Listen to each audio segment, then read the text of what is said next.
Magandang umaga po, magandang tanghali, magandang hapon, magandang gabi mga kaantingero-antingera ko dyan. Sa video po na ito, pag-uusapan po natin kung papaano kausapin ang gabay. Ang gabay po na pag-uusapan natin ay ano lang po ha, tungkol lang sa engkanto. Ano po? At kung ang video po na ito ay hindi para sa inyo, please skip. Pero kung kayo po ay tulad ko na mahilig sa mga ganitong usapin, halina po kayo. Huwag po kayong makakalimot magdasal. Ano po? Sana po nasa mabuti kayong kalagayan lagi. At syempre, marami ang swerte na dumating sa inyo. Holy Week na naman po. So siguro marami na naman kayong na tagpuan ng mga agimat, anting-anting at mga kakaibang kakayanan na naman po ano. So, anyway po, wag na po pa tayong magpaligoy-ligoy pa at usapan na po na kwentuhan na po tayo ng tungkol sa sa gabay na engkanto, kung paano po kausapin or paano mag-communicate po sa gabay na kung ang gabay ninyo ay engkanto or anong tawag dito, yung may kasama kayo na engkanto tapos hindi ninyo po alam ano.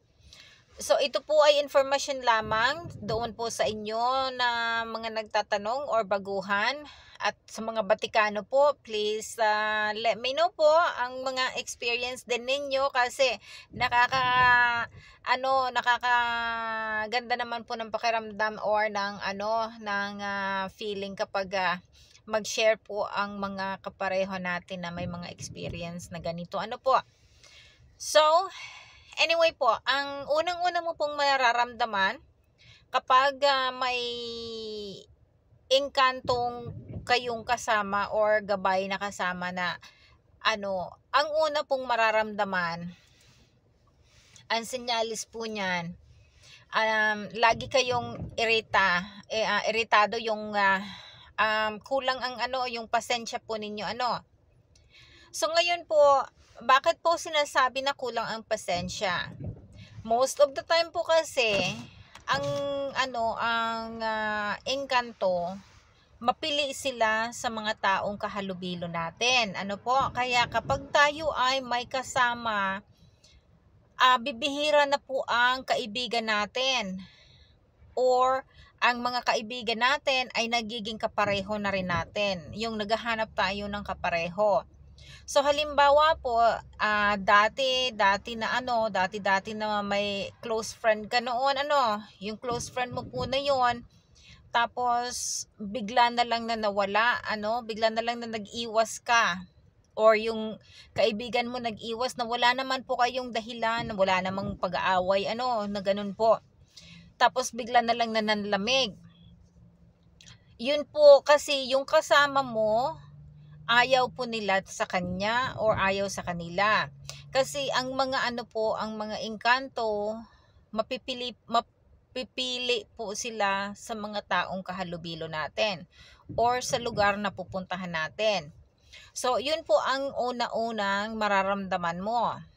Sa pangalawa po, ang halimbawa po, dati naman na gustong-gusto mo yung pagkain, tapos naramdaman mo na itong pagkain na to, parang bakit ayaw ko nang kumain ng karne, kasi po karamihan po sa may mga, hindi po lahat pero karamihan po sa may mga kasama ay nagiging mapili sa pagkain. Gusto nila yung yung hindi madumi na ang kinakain. Ang ibig ko po sabihin na hindi madumi, yung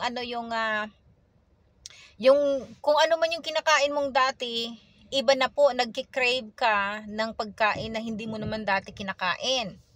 So, ang dahilan po noon kasi, kapag naandyan sila sa katabi mo, so sila gusto nila makalasa noon, malalasahan nila yon through sayo po, Ang amoy lang po nila noon ay na lalasahan. Yung kasi halimbawa po halimbawa yung barbecue manok dati hindi ka noon kumakain. Tapos mamaya nag-ano ka ba, parang naglilihi ka tapos hindi mo naman, ayaw mo naman kainin, pero yung amoy gustong gusto mo So hindi naman po dahil sa unang-una po baka naglilihi kayo pero kung sa lalaki naman na imposible naman po yan baka yun si Mrs. naglilihi. Pero anyway po, most of the time po kapag hindi kayo naglilihi, posibleng ganun po yun kasi sila, nagki-crave din po sila, pero kumakain sila through amoy po, yung inaamoy.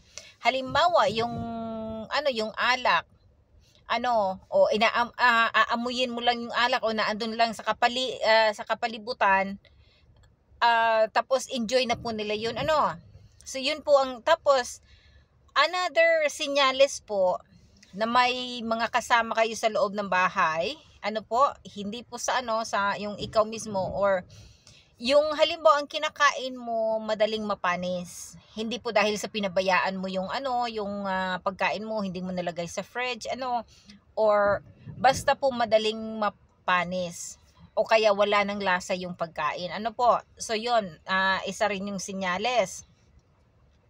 Another senyales po, ngayon malalaman mo po kung ang ang nakikita mo ay engkanto or ang nakikita mo ay multo.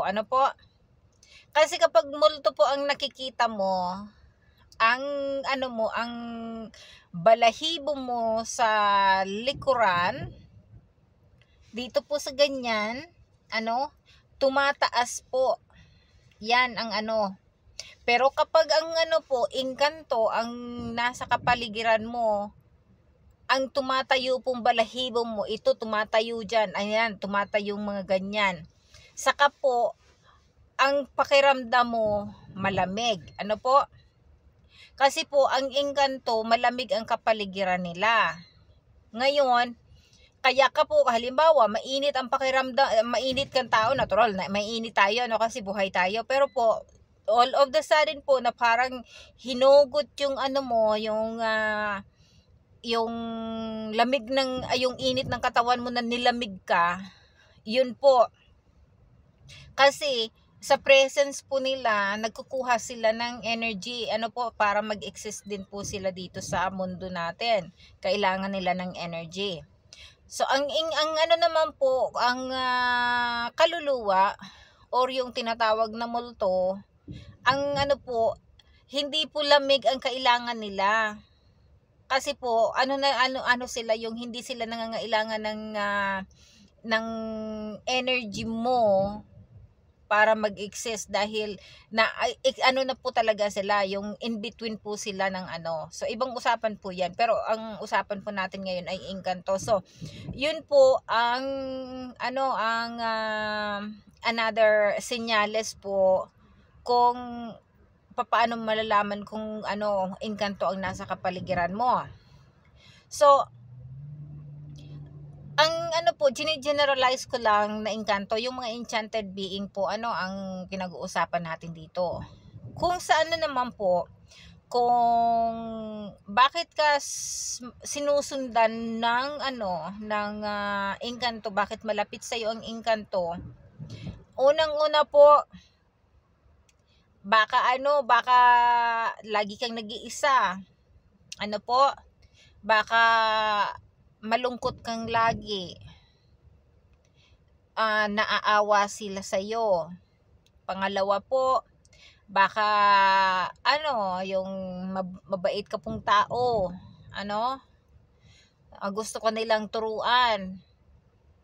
Tapos pangatlo po, ka talaga, yung deserving mo talaga, po. So ang una po talagang na ng mga engkanto kapag nakukursunadahan kanila kapag lagi ka pong nag-iisa. Yun po ang number 1 na inaano nila. Kung lagi ka nag-iisa, yung maatahimik ang kapaligiran mo, yun po, yun ang ano nila. Tapos mabait ka, matulungin ka, gusto nila na pasukin ka para makatulong ka po ng mas higit. So, another na senyales, halimbawa, sa pagtulog po, may nakakausap ka na hindi mo naman alam kung sino, tapos sa panaginip mo may kausap ka, tapos pumunta ka doon sa lugar na iba, tapos pag gising mo, alam mo na umalis ka, alam mo ang lugar na yon, tapos kung hindi mo alam kung paano ka nakarating doon, yung ganun po. So most of the time po, sa panaginip, yung panaginip mo na yon, sinasama ka nila. So yung espiritu mo po sinasama ka nila, kasi kung kasama kung naandyan na nga po sila sa paligid mo lagi. Another senyales na naman po, halimbawa, kung lagi kang halimbawa po may mga pinupuntahan ka tapos nasa danger ka lagi, yung halimbawa biyahero ka at basta po ang buhay mo medyo yung nasa delikado lagi, na tapos hindi mo na-realize na yung nasisave ka, paano nangyari yon, yung ganon. Opo, may guardian angel po tayo. So isa po yun sa mga guardian angel na tinatawag. So not necessarily po na anghel talaga ang naandyan. So yun, kung ayun po ang nakaukol sa inyo na gabay, po yun, tinutulungan po yun. Tinutulungan tayo noon. So hindi lang po isa o dalawa o tatlong klase ang gabay natin. Marami po tayong gabay na ma-accumulate. So pwede po yung kaluluwa ng mga yumauna nating pamilya or kaibigan, or kahit pa man kung sino pa man yung tao na yon na nagustuhan po ang energy natin, or anghel po, yung tinatawag na anghel de la guardia. Natural po, walang hihigit sa mahal na Diyos, pero kailangan din po natin na tayo ay maniwala sa mahal na Diyos. Wala pong imposible sa mahal na Diyos, at ang mahal na Diyos ay nagagamit ng kung anumang mga instrumento para tayo ay matulungan. So, anyway po, marami pa pong mga senyales kung paano malalaman ang kung may may gabay ka. So, anyway po, sa next video po natin, pag-uusapan po natin ang tungkol po kung paano kausapin ang ang gabay mo. Maraming salamat po. Happy hunting po ng mga agimat ha. Bye!